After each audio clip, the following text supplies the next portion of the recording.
Si hablamos de la leyenda de Korra, es imposible no referirse a su antecesora y popularmente conocida serie, La Leyenda de Aang.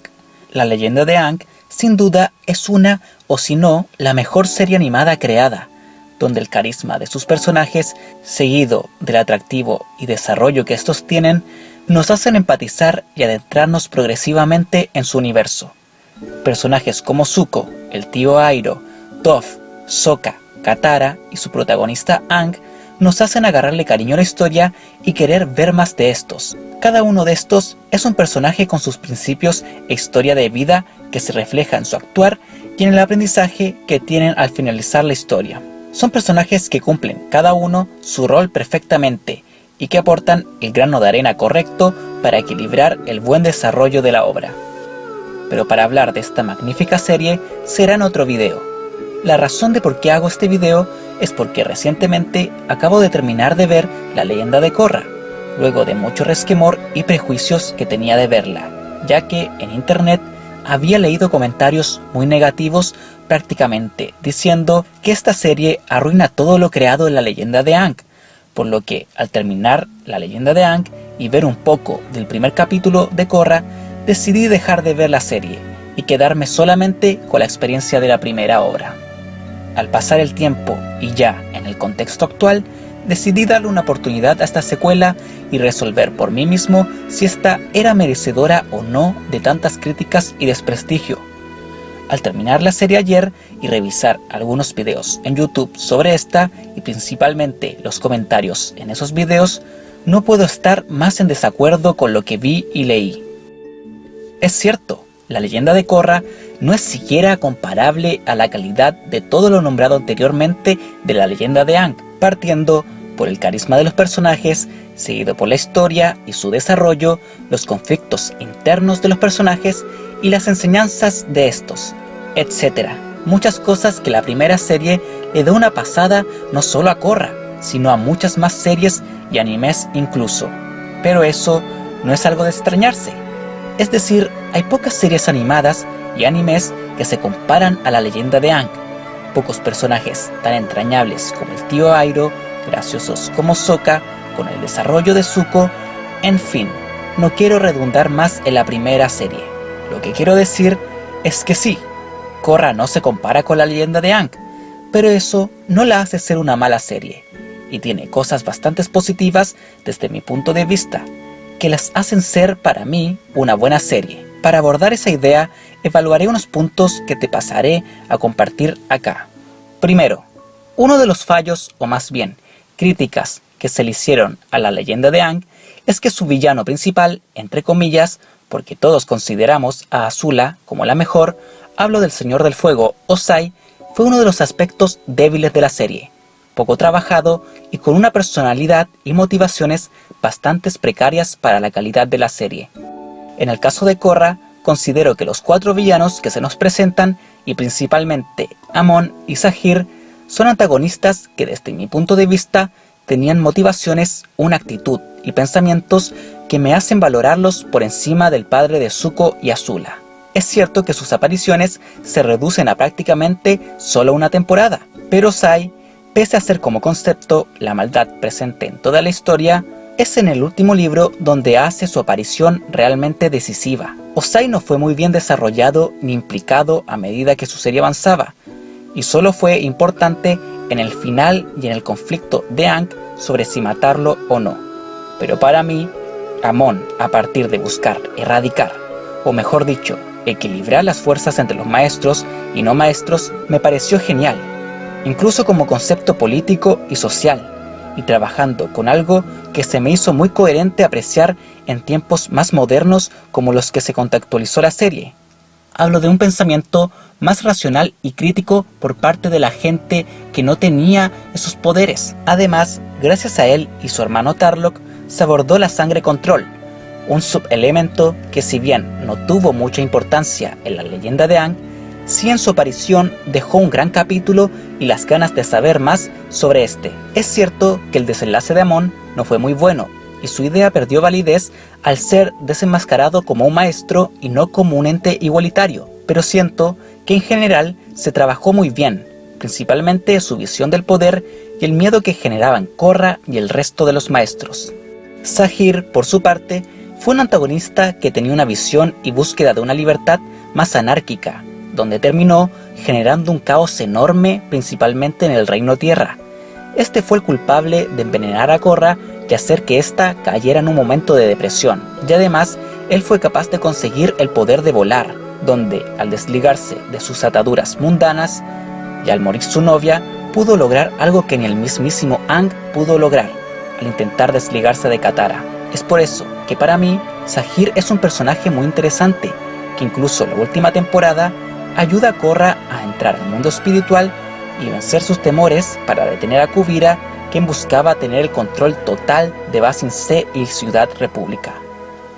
Personalmente, Unalaq se me hizo un villano poco carismático y más que nada aburrido. En su temporada, Batu se robó el protagonismo, y por su parte, Kuvira me pareció una buena antagonista que creo trataba de replicar a Azula en la historia, pero que no terminó por consolidarse. Segundo punto. Para mí, los personajes secundarios de esta serie claramente no se comparan a los de la precuela. Bolin es un intento de Sokka, y la verdad, al principio si bien me caía bien, se me hacían muy aburridos, repetitivos y poco creativos sus chistes. Se sentía muy forzado el rol que los creadores buscaban que cumpliera como el gracioso del grupo, pero a medida que fue pasando la historia, le agarré mucho cariño y sus intervenciones se me hicieron mucho más agradables al apreciarlo y mostrarse como un personaje diferente al concepto de Sokka, con un humor y desarrollo diferente. Mako era el galán y cabrón del grupo. Sus similitudes son más a Zuko, pero a diferencia de Bolin, desde un principio me gustó, y en el final, si bien no se desarrolla mucho, logra reconocer sus errores como mujeriego. También intentó sacrificarse por los demás y valoró los avances de los otros, como al príncipe Gu, algo que en un principio era difícil de pensar en el engreído de Mako. Asami, por su parte, era un personaje que tenía gran potencial, que si bien siento que no llegó a consolidarse como un gran personaje, sí logró ser muy importante y hacer que sus intervenciones tuvieran peso en la historia. La relación con Mako siento que fue bien llevada al principio y luego decayó. Y en cuanto a su relación con Korra, me referiré a ello más adelante. Otros personajes secundarios, pero menos frecuentes en su aparición, como Tenzin, Jinora y Bumi, fueron grandes personajes para mí. Tuvieron, quizás, menos relevancia que los antes mencionados, pero sin duda fueron muy importantes en muchos momentos, principalmente entre la segunda y tercera temporada. Cabe recalcar que Jinora tuvo una de las mejores y más emotivas escenas de toda la serie, y para mí es la maestra aire más talentosa y que está más cerca de llegar al nivel del gran Aang. Tenzin sin duda era el personaje que todos respetábamos y queríamos. Era un personaje que en su propia evolución logra demarcarse de la presión de ser el hijo de Aang y líder de los maestros aire, y consigue hacerle frente a esas responsabilidades con su propia esencia. Tercer punto, Barrick. Barrick fue sin duda uno de los mejores personajes de la leyenda de Korra. Su rol humorístico, a diferencia de Bolin, se asemejaba más al de Sokka, pero de igual manera se siente como un personaje distinto, que en toda la serie siempre estuvo presente y que después de muchas situaciones pudo dejar de actuar intentando sacar provecho de los demás y empezó a valorar y aceptar a los otros como iguales. Su relación con Chu-Li es muy buena, y el que hayan terminado juntos es una de las mejores cosas que pasaron. Para mí, Barrick sin duda fue el personaje que desde su aparición le entregó un aire diferente y renovado a la historia de Korra, que antes de él carecía con un Bolin que no terminaba por convencer, y gracias a él, toda la presión del humor no recayó sobre Bolin, y pudo desarrollarse en otros aspectos más importantes. Cuarto punto, y uno de los más importantes, la protagonista Korra.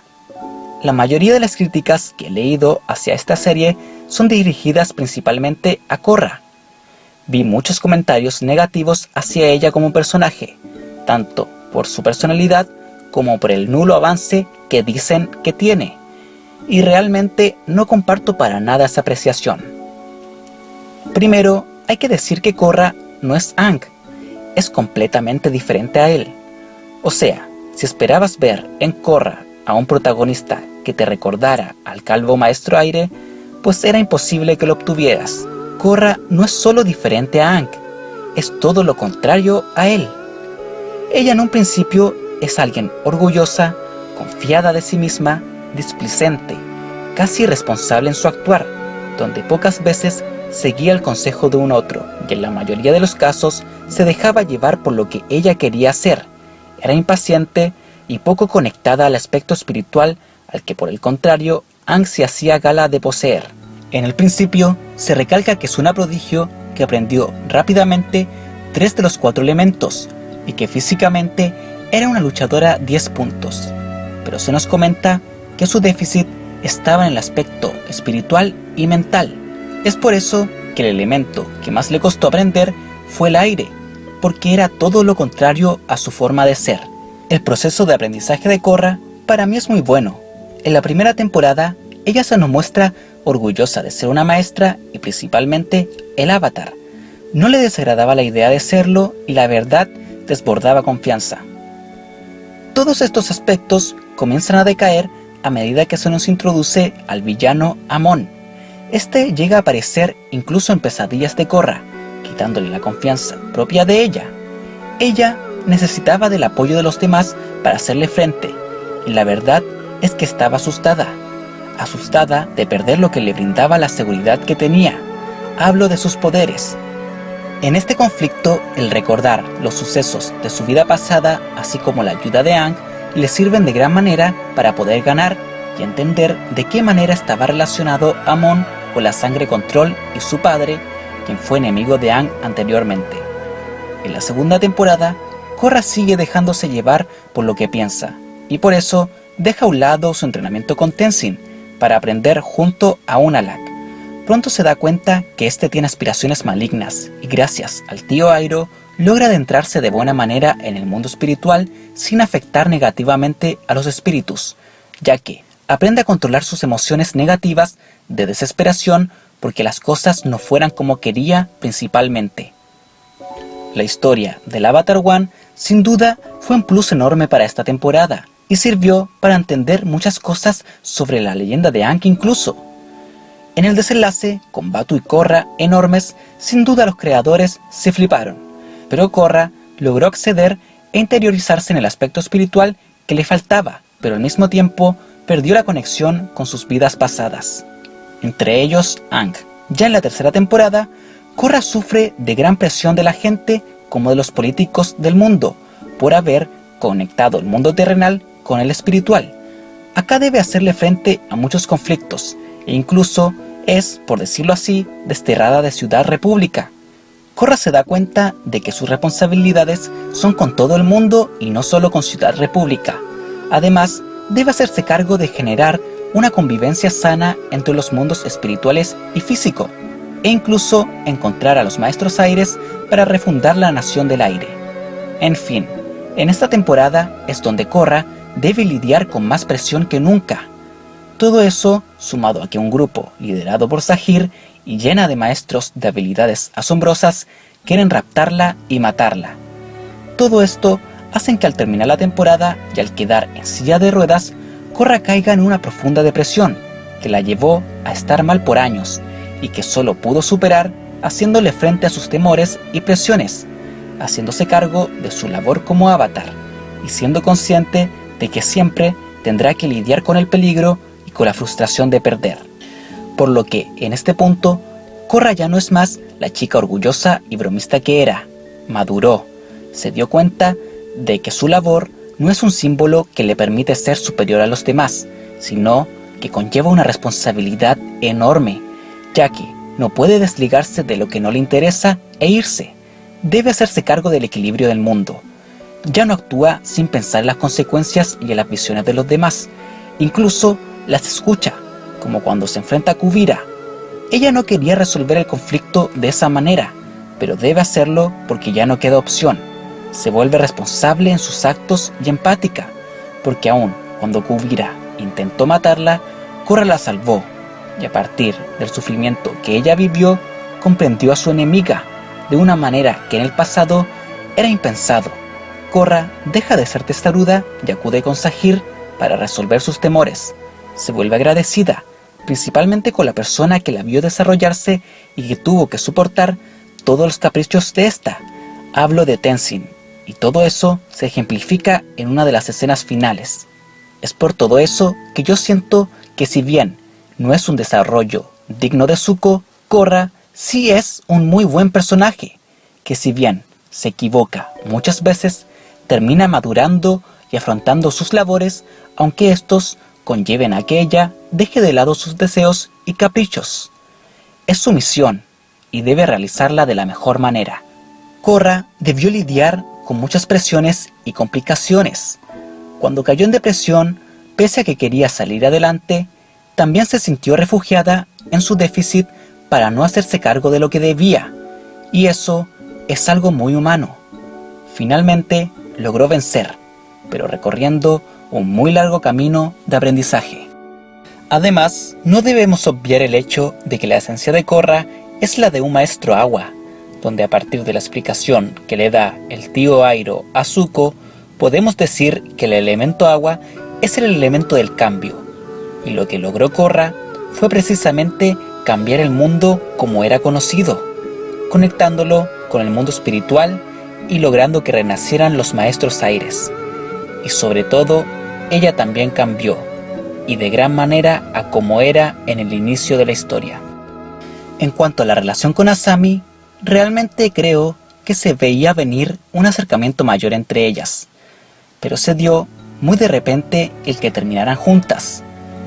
La verdad, antes de llegar al final, sabía que terminarían juntas, y me fijé mucho en las interacciones de estas dos. En la última temporada, Asami es la persona en la que más confía Korra, y eso se muestra. Pero de ahí a pasar a una relación de amor, quizás fue muy abrupto. De hecho, al comenzar la última temporada, estaba esperando algún capítulo que mostrara el inicio de algo entre las dos, y fue algo que no ocurrió. Y el que dejaran solo los últimos minutos de la serie para mostrarnos eso, siento que fue muy precario y sin mucho desarrollo. Así que puedo entender a las personas que critican esta relación. Aún así, siento que sí se mostraron pequeños detalles como el que Asami estuviera apoyando a Korra en silla de ruedas, las cartas de Korra y la discusión entre estas dos en el restaurante. Estos pequeños detalles, si hubieran venido acompañados de unos capítulos más de interacción y formación de un vínculo de amor, hubieran sido mejor trabajado de lo que resultó. Así que en cuanto a ese aspecto, se puede decir que careció de un buen desarrollo. Pero pese a eso, el fuerte de esta serie no reside en las relaciones de amor, sino que desde mi punto de vista, en tratar de contextualizar en tiempos modernos la labor del avatar, la cual claramente no será la misma que tiempo atrás. Es por eso que pese a todas las dificultades que puede significar el ser avatar en tiempos donde los maestros no tienen el respeto de antes, donde la tecnología suple y equilibra cada vez más los poderes entre las personas normales y los anteriormente mencionados maestros, donde se muestran tantas nuevas tendencias nacientes, modas, estilos de vidas y cambios morales, políticos y sociales diversos que uno puede apreciar no solo en la serie, sino en la vida misma, es una idea que probablemente, al pensar en realizar antes de llevarla a cabo, no generaba muchas seguridades. Quizás era más fácil seguir con la misma premisa de la leyenda de Aang y continuar los relatos de los personajes que tanto queremos. Pero siento que esta serie no buscaba y nunca buscó eso. Por eso no se toca en profundidad qué pasó con cada personaje tras la historia después del libro Fuego. No se nos habla de las relaciones entre ellos, de qué ocurrió con la madre de Zuko, de quién es la madre de Su, hija de Toph, cómo murió Sokka. Todas esas respuestas no las íbamos a encontrar en esta serie, y es por eso que estoy feliz de no haber visto la leyenda de Korra inmediatamente después de terminar la de Aang, porque siento que hubiera sido una decepción y un golpe bajo. Hubiese sido muy chocante el no saber nada más de la historia de Aang y sus amigos, y pasar a una etapa más contemporánea del universo, de los maestros y el avatar. Así que siento que el haber visto La Leyenda de Korra tiempo después, mejor dicho, años después de haber visto La Leyenda de Aang, me favoreció en no tener tan reciente el recuerdo de esa magnífica obra, y de no esperar y tener las expectativas de encontrarme con una serie similar, sino que de acuerdo con la premisa de los 4 elementos, de las tribus agua, de la nación del fuego, el reino tierra y los nómadas aire, más el mundo espiritual, entender cómo funcionaría el rol del avatar en busca de cumplir la labor que debe cumplir, que es la de mantener en equilibrio el mundo. Es por eso que, sin considerar una comparación con La Leyenda de Aang y refiriéndome a mi experiencia personal viendo La Leyenda de Korra, puedo decir que esta no es una mala serie. Claro está que no es una obra de arte, pero es una historia que logra, en el transcurso de ella, poder diferenciarla de su antecesora, valorar y agarrarle cariño a sus personajes y sus progresos, en conjunto con una muy buena historia.